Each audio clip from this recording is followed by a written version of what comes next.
지난주 봤던 기사의 타이틀입니다. 제가 지난주 봤던 기사 타이틀이 내가 알았더라면 좋았을 것들, 그리고 땡땡하고 40년 목회에 대한 반성. 40년 목회 이렇게 큰 중요함이 오늘 이 설교에서는 아니지만, 지난 과거이지만, 다 지나가 버린 과거이지만, 만약 내가 알았더라면 더 잘했을 텐데, 40년을 돌아보고 반성을 담고 있는 글이었습니다. 먼저 경험한 유경험자, 또 먼저 살아본 선배에게 이런 것들을 들을 수 있었더라면, 그걸 내가 깨우쳐 새길 수 있었다면 훨씬 더 잘할 수 있었을 텐데, 오늘 한 해 송년주일을 맞이했는데 이런 반성을 할 수 있는 시간이라고 생각합니다. 뒤를 돌아보는 시간이죠. 기독교의 매력은 뒤를 돌아볼 수 있다는 겁니다. 뒤를 돌아보는데 한탄과 회한 가운데 돌아보지 않고 감사와 은혜와 때로는 회개와 참회를 할 수 있다는 거죠. 내가 알았더라면 좋았을 것들. 거지 나사로는 천국에 갔습니다. 그리고 부자는 지옥에 갔습니다. 부자가 지옥에 가서 너무 힘들어서 그곳에 있는 아브라함에게 이렇게 부탁을 하죠. 나사로를 내 아버지 집에 보내소서. 내 형제 5이 있으니 그들에게 증언하게 하여 그들로 그 고통받는 이곳에 오지 않게 하소서. 만일 죽은 자에게서 그들에게 가는 자가 있으면 그들이 회개하리이다. 이거는 부자가 지옥에서 정말 간곡하게 부탁하는 그런 내용입니다. 내 형제 5이 있는데 가서 이곳에 오지 않도록 나사로에게 가서 알려줄 수 있도록 선처를 베풀어 달라는 내용입니다. 그런데 여러분들 아시는 것처럼 지옥의 부자는 세상에 있는 5 형제에게 알릴 방법이 있을까요? 없을까요? 없죠. 결국은 이것 또한 내가 알았더라면 좋았을 것을.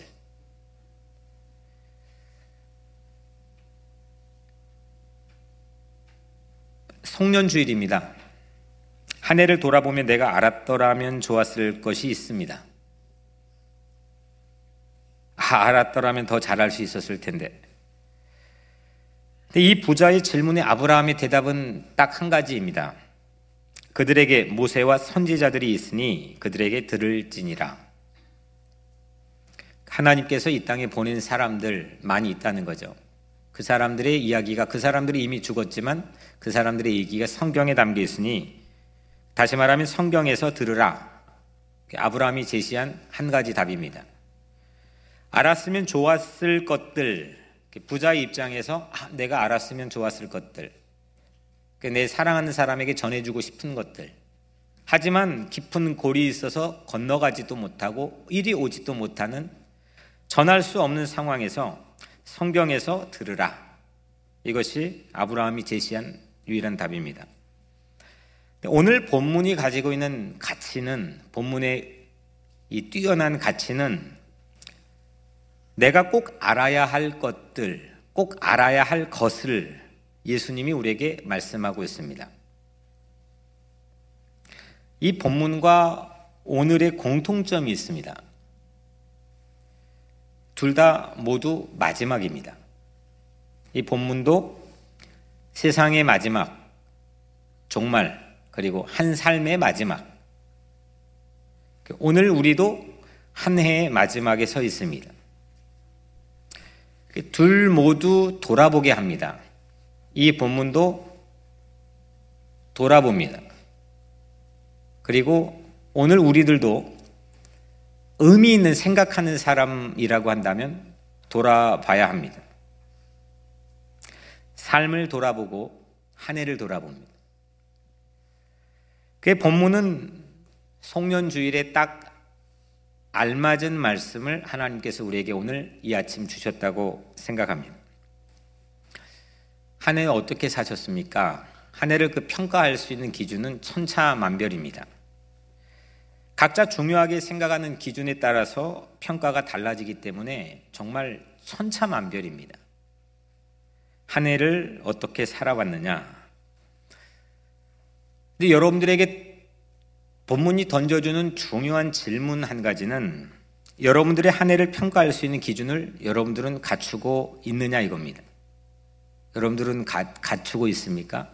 나의 한 해를 평가할 수 있는 평가 기준을 갖추고 있습니까? 기준이 없으면 평가할 수가 없는 거죠. 필링으로, 느낌으로 하는 거죠. 기준이 없으면 공평하지 못한 거죠. 여러분들은 그 평가 기준을, 한 해를 평가할 수 있는 기준을 오늘 이 아침 가지고 있습니까? 오늘은 세 가지, 이 본문이 던져주는 세 가지, 지나온 시간에 대한 기준, 세 가지를 오늘 우리에게 말씀하고 있습니다. 첫 번째, 지나간 시간의 평가 기준은 아주 단호하게 오른쪽입니다. 오른쪽. 기준이 오른쪽입니다. 32절 33절에 모든 민족을 그 앞에 모으고 각각 구분하기를 목자가 양과 염소를 구분하는 것 같이 하여 양은 오른편에 염소는 왼편에 두리라. 알아야만 할 것, 내가 알았더라면 좋았을 것, 꼭 내가 알아야만 하는 것, 이거는 오른쪽입니다. 한 해를 평가할 기준, 오른쪽입니다. 삶을 잘 사는 기준, 오른쪽입니다. 철학이나 경제, 이런 여타의 세상의 학문에서 말한 기준은 세상에 가서 들으시고, 저는 성경을 여러분들에게 전달하는 메신저이기 때문에 성경이 말하는, 이 성경 전체가 말하는 한 가지 기준, 그건 뭐냐? 오른쪽입니다. 이것은 예수님이 말씀한 겁니다. 이건 다른 제자들이나 바울이 말한 것도 아니고 예수님이 말한 겁니다. 그래서 우리는 이에 근거해서 예수님의 오른편을 정말 애절하게 사모해야 될 줄로 믿습니다. 오른편에 서는 것보다 더 뛰어나게 잘 사는 것은 성경에 소개하지 않습니다. 그 사람이 선행을 베풀건 전도를 하건 기도를 하건 예배를 잘 드리건 모든 것 다 포함해서 오른쪽 밑에 있는 겁니다. 오른쪽은 최상위의 평가 기준입니다. 왜냐하면 예수님이 그리 제정을 하셨기 때문입니다. 마태복음 25장 속에서 지금 사역 시리즈로 몇 주 동안 설교를 전하고 있습니다. 설교 제목 오늘은 사역자는 오른편에 섭니다. 한번 따라해 볼까요? 사역자는 오른편에 섭니다.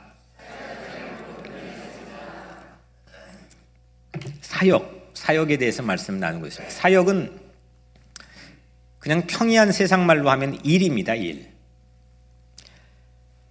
하루 8시간 일을 보통 계산한다면 어떤 사람은 10시간, 12시간 일하는 사람도 있겠고 어떤 사람은 6시간 일하는 사람도 있고 어떤 사람은 파트타임도 있겠고 다양하겠지만 통상적으로 우리가 하루 8시간 일을 한다고 가정할 때 한 해 동안 대략 계산을 해보니까 2,500시간 정도 일을 합니다. 저 서유럽권에선 일하는 시간대가 보통 1,800시간 정도 되지만 우리는 여하튼 한국 사람들 일 많이 합니다. 한 2,500시간 정도 일하는 것도 전체 통계청에서 발표한 통계와 크게 다르지 않는 것 같습니다. 1년 전체가 우리에게 주어진 1년 전체가 8,736시간인데 대략적으로 따져보면 퍼센테이지로 30%, 그러니까 한 28% 정도 됩니다. 이 정도 우리가 일을 합니다. 일이 단순한 일로 그치지 않고 이게 사역으로 되는 게 뭐가 있을까? 사람들은 나는 직장에서 일 시작하기 전 기도합니다. 나는 회식 자리에서 다른 사람 다 술 먹는데 나는 순교할 각오를 가지고 술을 먹지 않습니다. 뭐 여러 가지 내가 이 일이 단순한 일이 아니고 하나님의 일인 사역이라고 하는 포맷을 만들기 위해서 각자의 실천 내용들이 있지만 가장 중요한 건 이 일이 단순한 일로 그치지 않고 여러분들이 인생의 3분의 1을 사용하는 이 2500시간이라고 하는 엄청난 시간이 단순한 그냥 돈 벌기 위한 일이 되지 않고 이게 의미 있는 사역이 되기 위해서는 우리의 모든 일이 오른편에 서 있어야 된다는 겁니다.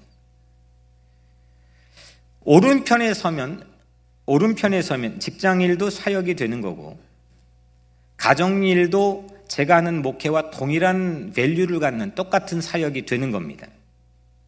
일에 대한 논쟁은 사실 많습니다. 왜냐하면 성경에서 이 일에 대한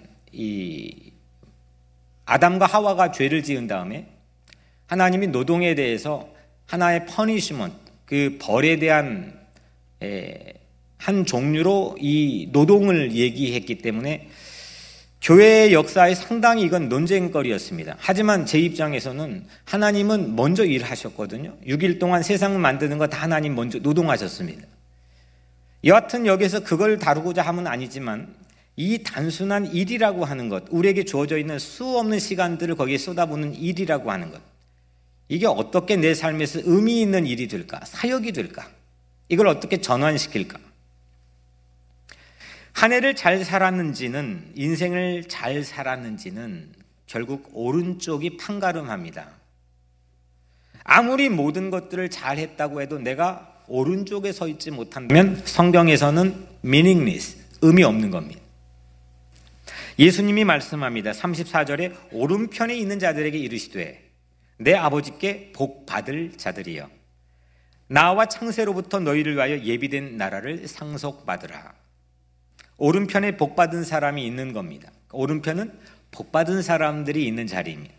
그리고 예비된 나라, 영어로 킹덤에 들어가는 사람이 있는 곳이 오른쪽입니다. 한 해 동안 여러분들은 오른쪽에 서셨습니까? 이 물음보다 더 유익한 질문은 이 시간에 없다고 저는 단언코 말씀드립니다. 왼편을 보면, 오늘 성경에 있는 왼편을 보면 오른편이 얼마나 중요한지 더 우리는 실감나게 느낄 수가 있습니다. 41절에 왼편에 있는 자들에게 이르시되 저주를 받은 자들아 나를 떠나 마귀와 그 사자들을 위하여 예비된 영원한 불에 들어가라.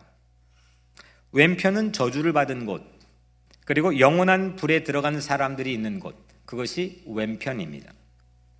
여러분들은 왼편이 좋습니까? 오른편이 좋습니까? 네. 그러면 오른편이 세상에 어떤 가치 좋은 것보다 소중한 기준이라고 하는 것은 이제 여러분들의 마음속에 좀 납득이 되시죠? 네. 내가 한 해를 평가할 뒤를 돌아봤는데 필링으로 가면 내년은 똑같습니다. 뭔가 분명한 기준에 의해서 평가를 하고 내년을 설계할 때 내년이 반복되지 않는 거겠죠. 기준이 있냐 이겁니다. 아무리 똑똑한 사람들 자기가 세워놓은 기준이 있겠지만 그 기준은 흔들린다고 한다면, 변한다고 한다면, 퇴색한다고 한다면 그 기준은 의미가 없는 겁니다. 오늘 예수가 만들어 놓은 기준, 뒤를 돌아봤는데 그 뒤를 돌아보는 평가의 기준은 오른쪽입니다. 마지막 절, 오늘 마지막 절인 46절을 보면 왼편은 영벌은 eternal punishment, 영원히 벌받는 겁니다. 그리고 오른편은 영생, 영원히 사는 겁니다. 오른쪽은 영원을 결정합니다. 2500시간이 결국 오른쪽을 결정합니다. 내가 잠자는 시간도 한 이 정도 얼추 시간이 될 텐데 잠자는 시간 자체가 우리의 어떤 오른쪽을 결정하기는 쉽지 않겠죠. 하나님이 나에게 찾아오는 시간, 내가 저항할 수 없는, 내가 버팅길 수 없는 그 무의식의 시간이긴 하지만 그거 자체가 내가 오른쪽을 결정할 수 있는 시간 되긴 쉽지 않습니다. 일하는 시간, 활동하는 시간, 2500시간이 결국 내 오른쪽을 결정하는 겁니다. 이것은 한 해 끝자락에 선 우리에게 너무 중요한 기준입니다. 그 무엇보다도 중요한 기준입니다. 돈을 벌었느냐 잃었느냐, 한 해를 뒤돌아보며 내가 돈을 벌었느냐 잃었느냐, 사람을 잃었느냐 얻었느냐, 명예를 얻었느냐 잃었느냐, 직장을 잃었느냐 얻었느냐, 여러 가지 기준을 가지고 이야기할 수 있습니다. 이 또한 한 해 끝자락에 매우 요긴한 기준입니다. 생각 안 하는 것보다는 낫겠죠. 하지만 왼편에 섰느냐 오른편에 섰느냐, 이거보다 그 어떤 것도 앞지르지 못한다는 사실을 여러분들 믿으시길 바랍니다. 여러분의 2500시간은, 한 해 2500시간은 오른편이었습니까? 두 번째, 지나간 시간의 평가 기준은 단호하게 예수입니다. 우리는 모두 예수를, 지저스를 믿습니다. 주 예수를 믿으라, 그리하면 너와 내 집이 구원을 얻으리라. 바울에 의하면 예수를 믿어야 오른편에 섭니다. 그 이외에 길이 없다고 말합니다. 그 예수님이 오른편에 선 사람에게 말합니다. 그러니까 바울은 너희들 오른편에 서려면 예수를 믿어야만 된다, 이렇게 단도직입적으로 말했는데, 그 예수 자신이 오른편에 서 있는 사람에게 이번에는 말합니다. 이게 오늘 본문입니다. 그러니까 이 본문은 그 어떤 바울의 서신보다 권위가 있는 본문인 셈이죠. 어떻게 오른편에 섰는지, 너희들이 어떻게 오른편에 서게 됐는지 그 이유를 밝혀줍니다. 예수님께서는 그리고 6가지 변장한 모습으로 우리에게 소개가 됩니다. 첫 번째, 배고픈 거지. 두 번째, 아주 타는 갈증으로 목마른 사람. 세 번째, 나그네. 네 번째, 헐벗은 사람. 다섯 번째, 병든 사람. 여섯 번째, 감옥에 갇힌 사람. 감옥에 수감된 사람. 1인 6역 변장한 배우로 예수님이 우리에게 소개가 됩니다. 얼마나 이 변장술에 뛰어난 배우 역할을 하셨는지 이건 누구도 눈치채지 못했습니다. 완벽한 변장입니다. 37절 39절에 주여 우리가 어느 때 주께서 줄이신 것을 보고 음식을 대접하였으며 목마르신 것을 보고 마시게 하였나이까? 어느 때 나그네 되신 것을 보고 영접하였으며 헐벗으신 것을 보고 옷 입혔나이까? 어느 때 병드신 것이나 옥에 갇히신 것을 보고 가서 배웠나이까? 그러니까 오른편에 선 사람이 예수님에게 반문한 겁니다. 어느 때 그랬습니까? 그런데 예수님은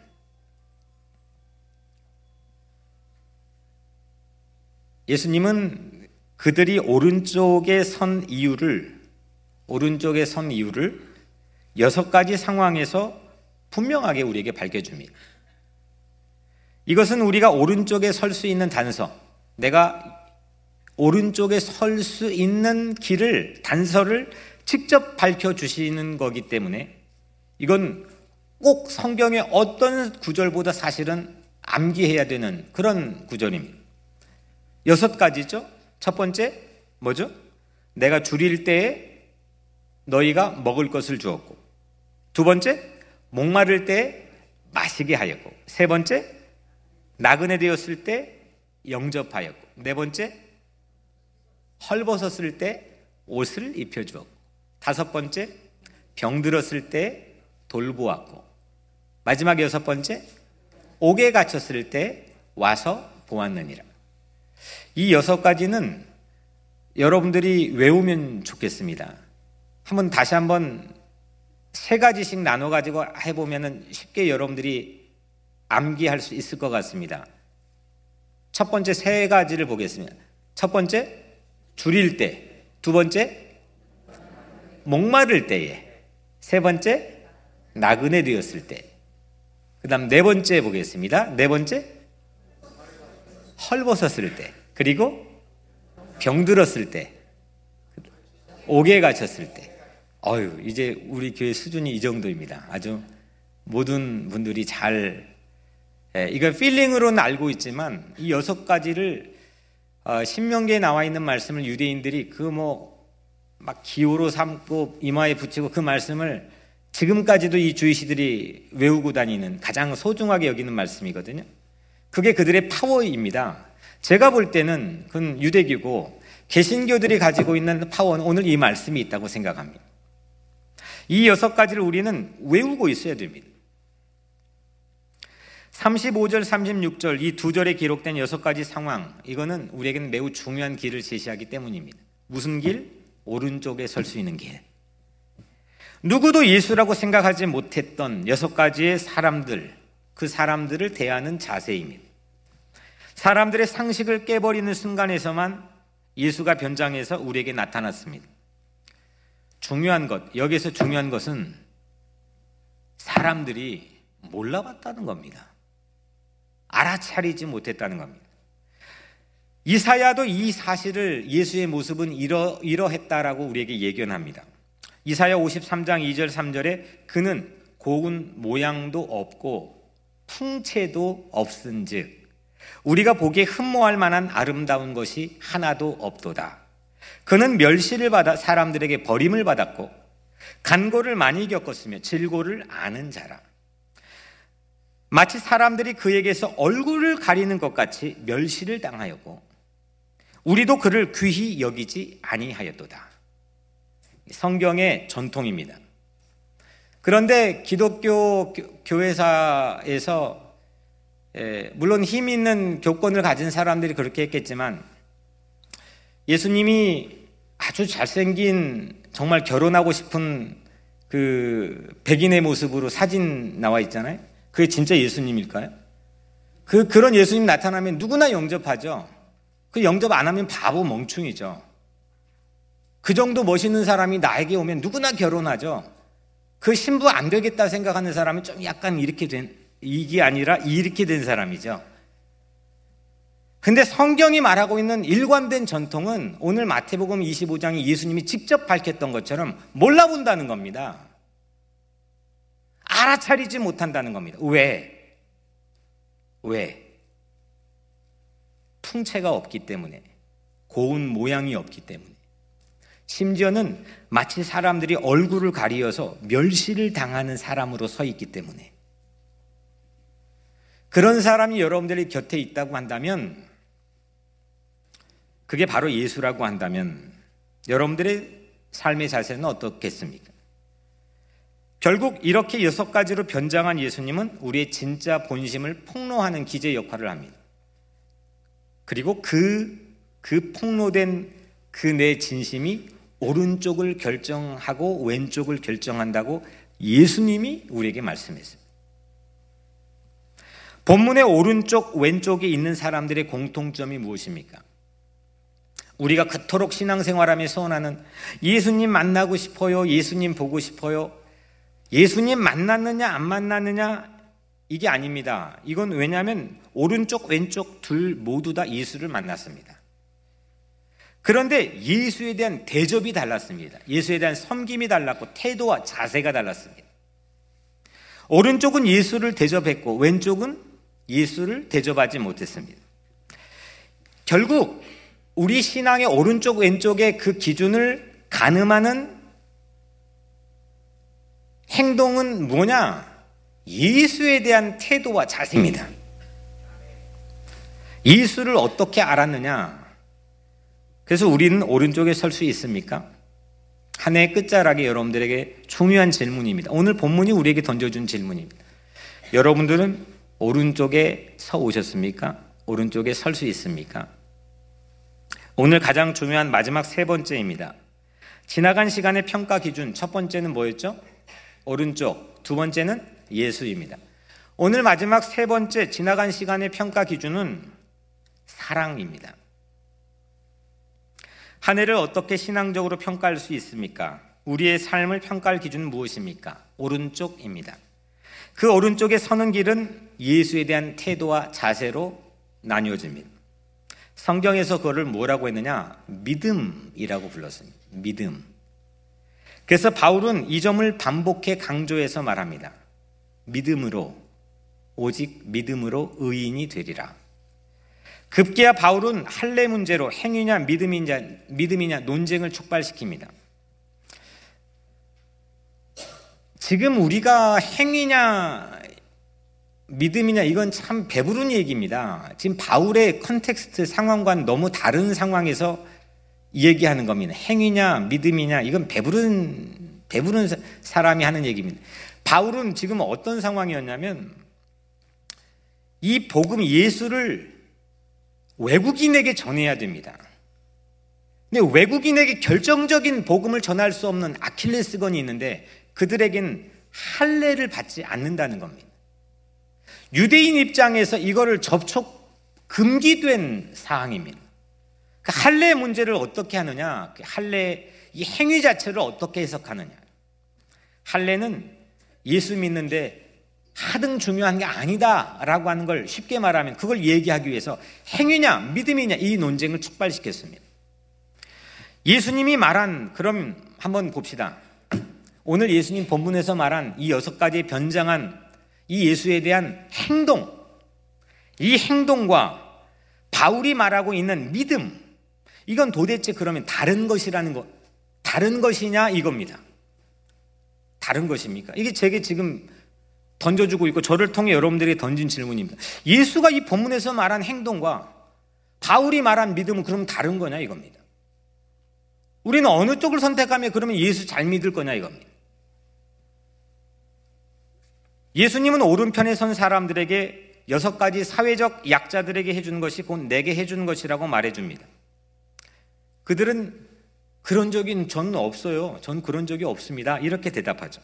그랬더니 예수님이 오늘 본문 전체에서 가장 중요한 핵심적인 문장 하나를 말해줍니다.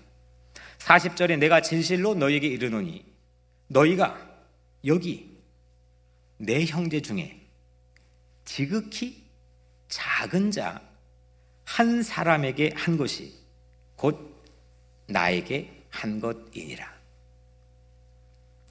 지극히 작은 자 한 사람에게 한 것이 예수에게 한 것이라는 겁니다. 여기까지는 저나 여러분들이 잘 알고 있습니다.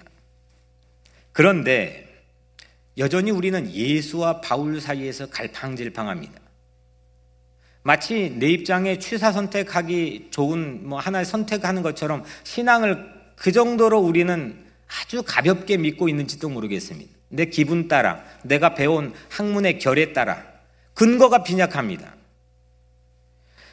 그래서 우리는 500년 전 루터가 오직 믿음으로 이 구호를 선택했습니다. 그런데 오늘날 어떻습니까? 오늘날 우리는 500년 전에 오직 믿음으로 캐톨릭에서 뛰쳐나와서 목숨을 걸고 그 다이나믹하게 오직 믿음으로 구호를 외치면 거기에 놀라운 역사들이 생겼습니다. 오직 믿음으로 구호를 외치면 그 안에 놀라운 다이나믹한 역사적 변혁이 일어났습니다. 그게 오늘날 교회 안에 있냐 이겁니다. 마치 내장 다 빼버리고 숨도 쉬지 않는 새를, 박제화된 새를 벽에 걸어놓은 모습처럼 오늘날 왠지 박제화된 신앙을 오늘날 교회가 느끼고 있고 교회 바깥의 사람들이 교회를 보면 느끼고 있는지도 모르겠습니다. 지극히 작은 자 한 사람을 교회는 찾아다녀야만 그러면 오른편에 설 수 있는 겁니까, 목사님? 그러면 우리는 우리의 사역은 온통 구제로 채워져야만 종국의 오른편에 설 수 있다는 겁니까? 이런 질문할 수가 있습니다. 그렇다면 자선사업가와 우리의 차이는 무엇입니까? 세상이 예수 안 믿어도 자선사업 선하게 잘하는 사람과 우리의 차이는 무엇인지 그 차이를 내밀 수 있어야 우리가 가지고 있는 아이덴티티, 정체성에 대한 자긍심이 있는 거 아니겠습니까? 지극히 작은 자 하나를 찾아야 됩니다. 지극히 작은 자 하나가 누구냐? 지극히 작은 자 하나는 바로 나 자신입니다. 내가 줄일 때에 주님은 내게 먹을 것을 주셨고 내가 목마를 때에 주님은 나를 마시게 하셨고 내가 나그네 되었을 때 주님은 나를 영접해 주었고 내가 헐벗었을 때 주님은 나에게 입혀주셨고 내 영혼이 아파 고통받을 때 내가 옥에 갇혔을 때 주님은 와서 나를 돌봐주셨습니다. 지극히 작은 소자는 바로 나입니다. 은혜가 먼저입니다. 바울도 은혜가 먼저였고 그 은혜로 예수를 믿었다고 고백합니다. 은혜를 받은 자, 사랑을 받은 자가 지극히 작은 자 하나를 사랑할 수 있습니다. 이것이 바울이 말한, 예수가 말한 일관된 공통된 믿음 아니겠습니까? 십자가에서 죽음으로 다하기까지 지극히 작디 작은 소자 한 사람인 나를 위해서, 별것도 아닌 나를 위해서, 가치도 없는 나를 위해서 그분은 피를 쏟아주셨습니다. 그 피로 우리를 배불리셨고 그 피를 우리에게 마시게 했습니다. 그 사랑으로 우리를 영접해 주었고 그 보혈로 우리를 입혀주셨습니다. 그 보혈로 우리를 치유해 주셨고 그 보혈로 우리 모든 죄의 사슬을 끊어 감옥으로부터 우리를 해방시켜 주셨습니다. 이 사랑을 받은 자가 사랑할 수 있습니다. 이 사랑을 받은 자가 대상이 누구인지도 모른 채 사랑할 수 있습니다. 사랑할 사람의 신분이 중요치 않습니다. 내게 이득이 될 계산은 이 사랑에 결코 틈탈 수 없습니다. 위대한 사랑입니다. 이게 기독교의 사랑입니다. 오른편은 바로 이 사랑으로 설 수 있습니다. 1인 1사역은, 그래서 1인 1사역은 사랑입니다. 제가 결혼할 때 주례를 해주셨던 은사 황성규 교수님, 우리 김명숙 안수 집사님의 대학교 동기 동창이신 황성규 교수님이 고등학교 시절이었습니다. 제가 섬겼던 전주 서신교회가 모교회여서 그 전쟁, 한국 전쟁 끝나고 그 한국 사회에 암울했던 가난한 시절에 저 전라북도 전주 서신교회라고 하는 곳, 그곳을 다녔던 고등학교 시절 까까머리 학생이었는데 그곳에 신학교에 지망하려고 하는 마음을 가졌던 학생이었습니다. 하루는 담임 목사님이신 은명기 목사님, 지난주에 우리 견신내 받았던 이금상 집사님이 중학교 학생회장 할 때 담임 목사님이셨을 거예요. 그 은명기 목사님께서 같은 교회의 학생인 신학교 지망생인 황성규 학생을 불렀습니다. 함께 신방을 가자는 겁니다. 때는 한국전쟁 끝나고였기 때문에 온통 가난이 한반도를 지배하고 있던 시절입니다. 은명기 목사님은 가마니 2개를 준비해 왔습니다. 그리고 자기가 먼저 가마니를 쓰고 그걸 학생에게 또 하나 가마니를 씌웠습니다. 그리고 교회 주변의 가난한 판자촌을 온종일 가가고 방문했습니다. 처참한 집을 방문해 준비해 간 쌀을 나누고 그리고 정성스럽게 기도해 줬습니다. 그때 일이 황성규 교수님 평생의 교훈이 되셨다고 저에게 말씀해 주신 기억이 있습니다. 이 황성규 교수님은 저희 결혼할 때 아무것도 없는 것을 아시고 하루는 저를 교수실로 불렀습니다. 그리고 보자기, 그 분홍색 보자기 3개에 바리바리 그릇을 이걸 묶기도 힘들 정도로 가득 싸가지고 저에게 주셨습니다. 그래서 집에 사모님께 말도 안 하고 그릇을 가져왔다는 겁니다. 저희가 정말 그릇 하나도 없고 숟가락 하나도 없었거든요.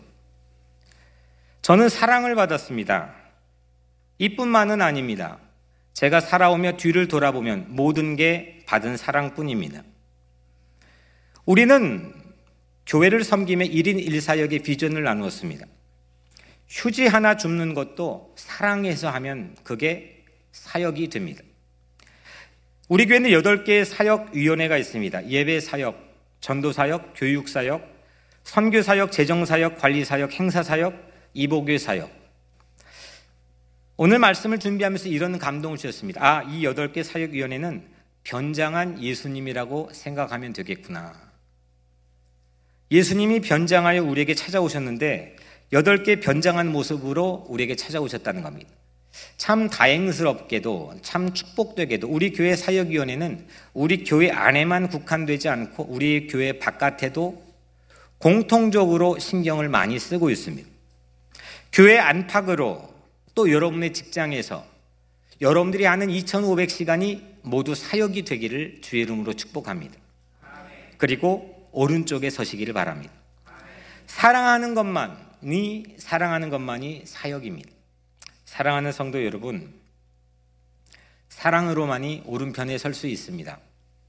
이것만이 내 삶의 마지막에 내가 알았더라면 좋았을 것을 분명히 말할 수밖에 없는 기준일 겁니다. 삶의 마지막처럼 오늘 송년주일에 설 수 있겠습니까? 내가 오늘 내 삶의 마지막 하루인 것처럼 오늘 송년주일에 설 수 있겠습니까? 우리는 예수님 소자 사랑, 지극히 작은 자 한 사람 사랑하는 것, 그 사랑으로 오른편에 설 수 있게 되었습니다. 이제 또 다른 종말을 향해 시작합니다. 하루의 종말인 침실을 향해, 삶의 종말을 향해, 그리고 2019년 종말인 12월 마지막 날을 향해, 새로운 종말을 향해 우리는 새로운 출발을 합니다. 여러분들 모두가 다시 자라나고 세워가시기를 바랍니다. 사랑으로 자라고 세워가는 우리가 되는 그런 2019년 되기를 주의 이름으로 축복합니다. 기도하겠습니다. 은혜로우신 아버지 하나님, 감사합니다. 우리의 자칫 삶이 2018년 뒤돌아본 삶이 왼편에 더 많이 있지는 않았습니까? 예수를 알지 못하고 무시하며 그 반대편에 서 있지는 않았습니까? 사랑과는 거리가 먼, 섬김과는 거리가 먼 그 자리에 우리가 있지는 않았습니까? 톨스토이가 사람은 무엇으로 사는가 고백했던 것처럼 결국 사람은 사랑으로 살아가는 것, 사랑으로 영원한 시간을 살아가는 것, 이 귀한 말씀을 우리 가슴에 새겨 우리 모두가 사랑 가운데 영원한 시간을 누리게 하여 주옵소서. 예수 그리스도 이름으로 간절히 기도드리옵나이다. 아멘.